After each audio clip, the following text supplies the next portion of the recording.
नमस्कार। राजपूत इतिहास की कड़ी में आपका स्वागत है। इस इतिहास के पिछले पार्ट में हमने पृथ्वीराज चौहान और मोहम्मद गोरी के बीच त्राइन के दूसरे युद्ध और पृथ्वीराज चौहान की हार के बारे में जानकारी साझा की थी। आज देखते हैं पृथ्वीराज चौहान के साथ जुड़े हुए प्रमुख नाम, संयोगिता के साथ उनकी ऐतिहासिकता। देखिए, पृथ्वीराज चौहान है, उनको संयोगिता के साथ प्रेम हुआ या संयोगिता को पृथ्वीराज के साथ प्रेम हुआ और उन्होंने किस प्रकार विवाह किया और इस विवाह को किस प्रकार इतिहास के नज़रिए से देखा जाता है, इसके पीछे ऐतिहासिकता के प्रमाण क्या हैं, किस प्रकार की इनमें कितनी वास्तविकता है, इस प्रकार की सभी जानकारी प्राप्त करने के लिए आज हम इस पार्ट के अंदर प्रयास करेंगे। आशा है हमारा ये प्रयास आपको पसंद आएगा। यदि हमारा ये प्रयास आपको पसंद आए तो प्लीज़ चैनल को सब्सक्राइब करें, वीडियो को लाइक करें, कमेंट करें और आगे से आगे शेयर करें। तो चलिए देखते हैं पृथ्वीराज संयोगिता के इस ऐतिहासिकता के तथ्य को। देखिए, जिस प्रकार दक्षिण में चौहानों के शत्रु चालुक्य थे, उसी प्रकार उत्तर पूर्व में गढ़वाल उनके शत्रु थे। दिल्ली को लेकर चौहानों और गढ़वालों के अंदर वैमनस्य से एक स्वाभाविक घटना बन गई थी और इसी प्रश्न को लेकर विग्रहराज चतुर्थ और कन्नौज के विजय चंद्र के बीच भी युद्ध हुआ था और उसमें विजय चंद्र को पराजित होना पड़ा था और जयचंद्र गढ़वाल ने भी दिल्ली को आधार मानकर वैमनस्य की आग को जला रखा था और पृथ्वीराज चौहान ने भी इसका उत्तर देने का निश्चय कर लिया था। साथ ही पृथ्वीराज की दिग्विजय योजना में कन्नौज को पराजित करना एक बहुत ही बड़ा निर्णय था। ताजुल मासिर के लेखक के अनुसार पृथ्वीराज की विशाल सेना ने उसके दिल में एक मिथ्या अभिमान को जन्म दे दिया था। जयचंद्र भी पृथ्वीराज की होड़ में विजय योजनाएं बना रहा था। जब पृथ्वीराज ने नागार्जुन को, भंडानक को और चंदेलों को परास्त कर दिया तो जयचंद्र में चौहान राज के प्रति नफरत की भावना बन गई थी। इस प्रकार दोनों की महत्वाकांक्षाएं परस्पर विरोधी भावनाओं को भड़काने का काम कर रही थी। एक की सफलताएं दूसरे के लिए चुनौती की तरह काम कर रही थी। यदि पृथ्वीराज दिग्विजय की अभिलाषा की पूर्ति में कन्नौज राज्य को अपने राज्य का अंग बनाना चाहता था तो जयचंद्र भी किसी हद तक इस प्रकार की महत्वाकांक्षा रखता था। वो दिल्ली को अधीन करना चाहता था। इस प्रकार दोनों में वैमनस्य बढ़ना स्वाभाविक था और वो बढ़ा भी। जहाँ तक तात्कालिक कारण का संबंध है, पृथ्वीराज रासों के अनुसार संयोगिता की कथा को प्रधानता दी जाती है और ये कारण सर्व विदित भी है।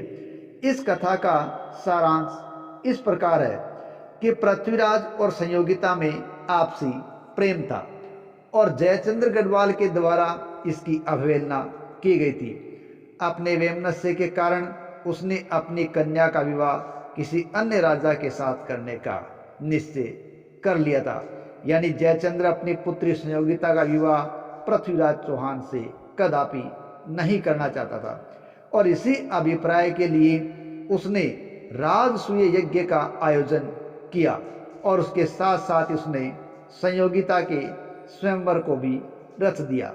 इस उत्सव में उसने कई राजा और महाराजाओं को बुलाया, लेकिन पृथ्वीराज चौहान को उसमें नहीं बुलाया गया और जयचंद्र पृथ्वीराज चौहान का अपमान करना चाहता था और वो केवल बुलाने के अपमान से ही संतुष्ट नहीं हुआ, उसने उसे और भी अधिक अपमानित करना चाहा और उसे ज़्यादा अपमानित करने के लिए उसने पृथ्वीराज चौहान की लोहे की मूर्ति बनाई और द्वारपाल के स्थान पर उसको खड़ा कर दिया।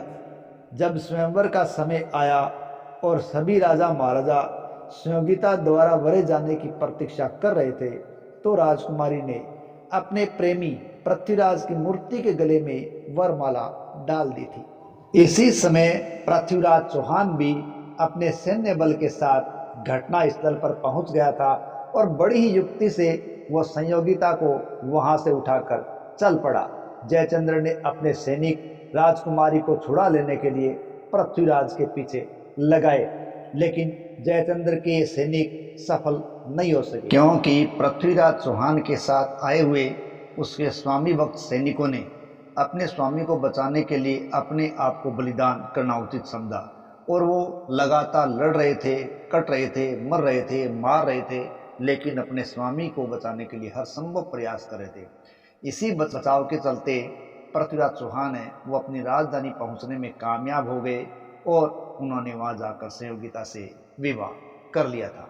इस प्रकार की कथा अनेक ग्रंथों के अंदर सुनी और सुनाई जा रही है। अब आइए जानते हैं पृथ्वीराज चौहान के साथ जुड़ी संयोगिता की कहानी है वो किस प्रकार सुरजन चरित महाकाव्य में दर्ज की गई है।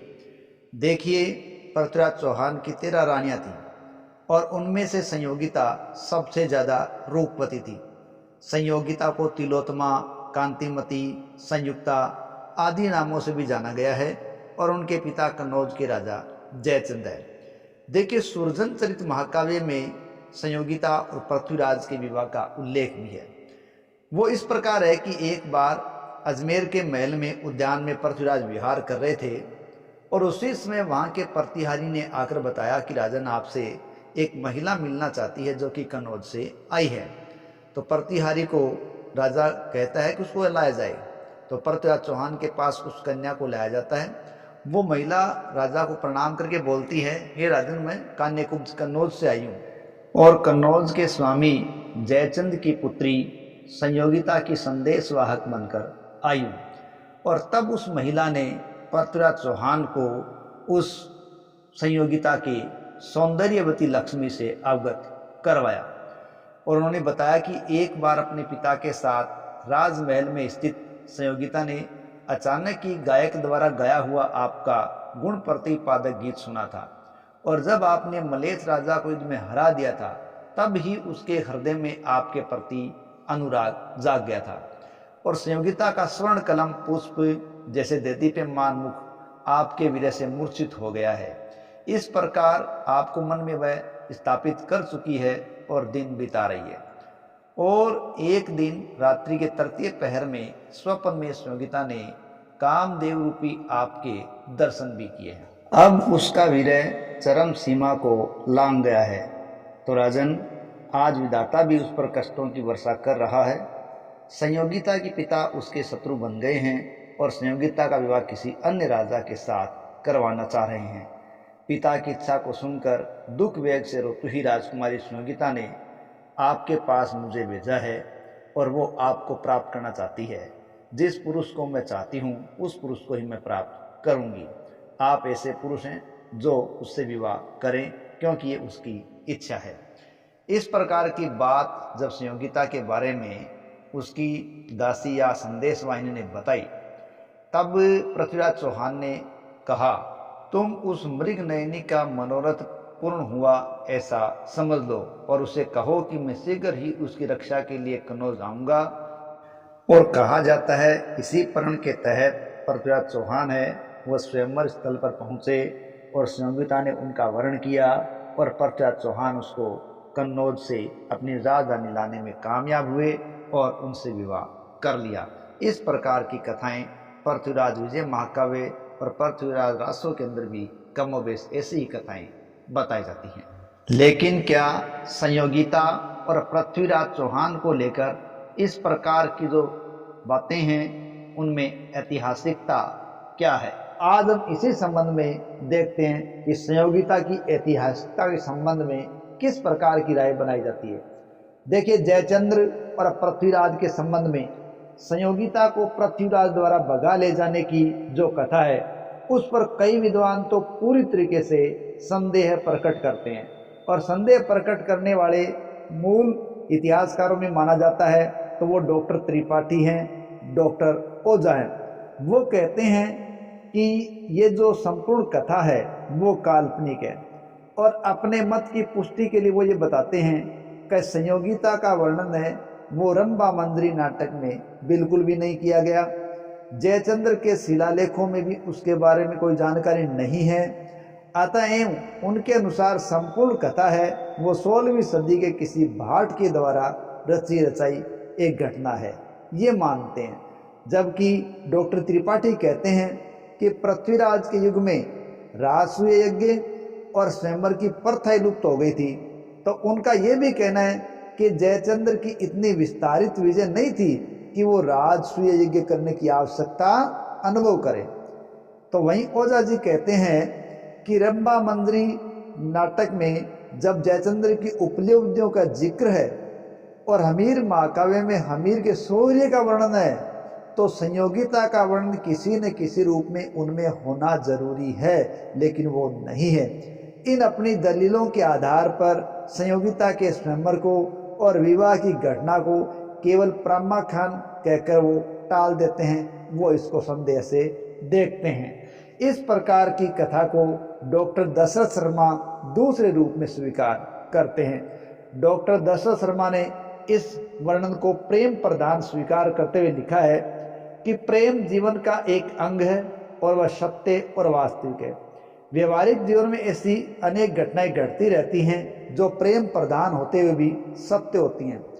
फिर वो लिखते हैं कि रंभा मंजरी में संयोगिता के स्वयंवर का वर्णन नहीं है, लेकिन उसे ढूंढना भी वहाँ गलत है, क्योंकि उसमें दिए हुए मदन वर्मन का वर्णन भी काल क्रम की कसौटी पर ठीक से नहीं उतरता है।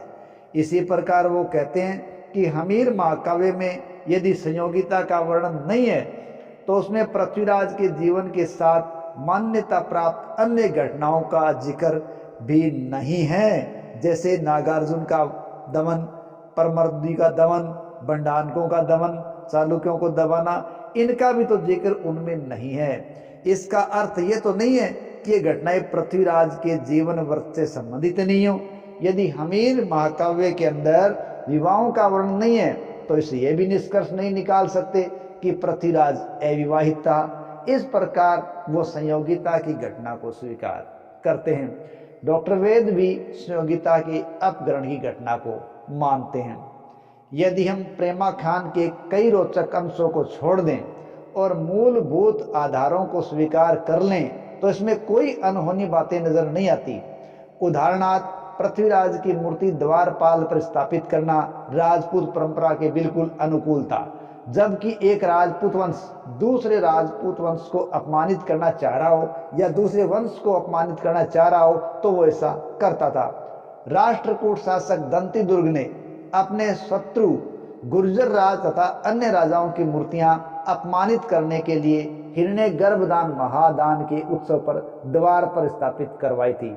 इसी प्रकार राष्ट्रकूट शासक इंद्र, जो कि चालुक्यों का सामंत था, उसने मंडप से चालुक्य राजकुमारी भगवान को बलात् ले जाने का कार्य किया था।